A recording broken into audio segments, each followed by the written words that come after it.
So I'm Andrew Shaw, I'm the CEO and founder of Attomarker. I'm an academic at the University of Exeter, professor of physical chemistry. The product is a blood testing device. There are two components: a chip that will help you collect the blood, and it pushes the chemistry around, and then it goes into the reader, and the reader has your own mobile phone on it. The video from the phone measures what's happening on the device and gives you a number. So you get a number like this, is 199. If you had that from this blood test, that's an important chemical result. You would be sick in some way. You'd need urgent medical attention. In 5 minutes, you get that answer. Different chips, different types of tests. And so with all the wearables future, this link between wearables and medicine, Apple and Samsung have mentioned there needs to be a technology to bridge the gap between wearables and medicine. And we can do this. You can do this at home, and it shows you how your life is improving or how your health is improving. And then with the phone, you can put it into the cloud and you can map, for example, epidemics following. You can see the flu epidemic breaking out in your area. And that will change your decision about whether you go to your doctor or take a teleconsultation. Each chip could be targeted, for example, at allergy, one for liver function, one for HIV testing, one for flu jab testing. We have a portfolio of tests that we're bringing out, and the same blood test, finger prick blood into the device, and then the chemistry and the test result is controlled by the chip, and the phone will do all the calculations to give you the right answer. So we've invented this technology that can measure many things in your blood simultaneously. From a single pinprick of blood, and in 5 minutes you can have a clinical laboratory standard test for 8 tests.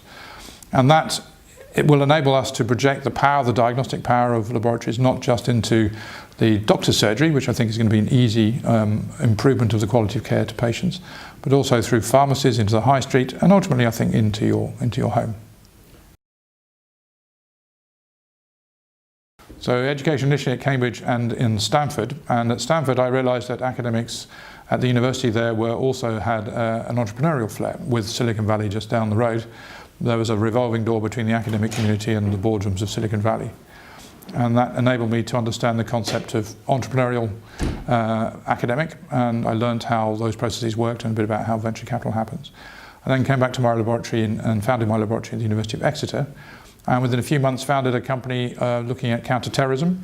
It was immediately after 9/11, there was some money available for that, and we founded a company looking at chemical, biological, radiological, nuclear weapons detection.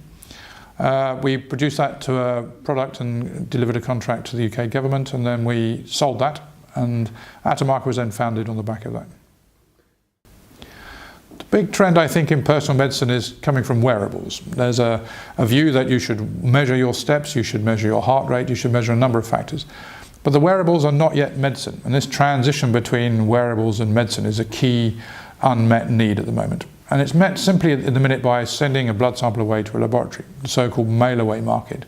People are now bleeding themselves in their kitchens and sending away fairly large amounts of blood to companies for testing. And the companies will do standard laboratory tests for you and provide you an answer within several days. The unmet need is there. Are wearables working? Do your 7,000 steps per day really change your lifestyle? How do you measure that endpoint? The product is a multiplex device that will measure 8 blood tests simultaneously from a pinprick of blood in 5 minutes.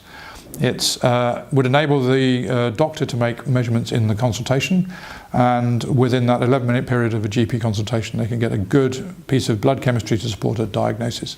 Improved diagnosis, earlier intervention, better result for an outcome for the patient always. But I think we can take it beyond that into the pharmacy, and so I think there's a role for pharmacists for triaging runny noses and working out whether somebody really does have the flu or they have pneumonia, for example. And we are more widely interested in things like our food allergy. And so we'll have a chip for food allergens, the top 8 food allergens. You'll be able to go to the pharmacist, have a measurement of your top 8 food allergies, and understand your allergy profile.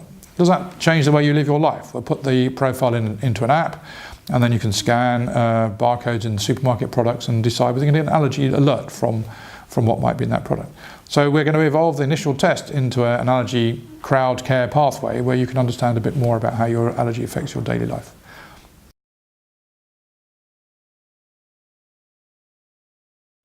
Theranos gets mentioned very early on in all discussions about Attomarker.